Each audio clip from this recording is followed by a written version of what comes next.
Hello everyone, 2 দিন খেলা করে গায়ে প্রচণ্ড ব্যথা ছিল, তাতে আবার গতকাল খেলতে পারিনি। এই প্রচণ্ড ব্যথা নিয়ে আজ আবার চলে আসলাম। দেখি আজকে খেললে হয়তো বা একটু ব্যথাটা কমতে পারে।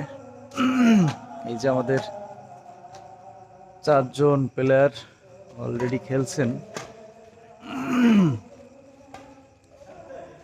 4 জনের মধ্যে আছেন ডাক্তার কামরুল ভাই, পাশে হচ্ছে ডাক্তার রেজাউল ইসলাম, ওপাশে ডাক্তার সুকুমার দাদা, ওপাশে আছেন আপনার আমাদের শিক্ষক সুদীপ দাদা। তো যাই হোক, আজ আবার নামবো। ওনাদের শেষ হলেই একটু পরে নেমে পড়বো। এই গেমটা শেষ হলে আজকে খেলার পরে দেখি গায়ে ব্যথাটা হয়তো একটু কম হতে পারে। প্রচণ্ড পরিমাণে ব্যথা হয়েছে।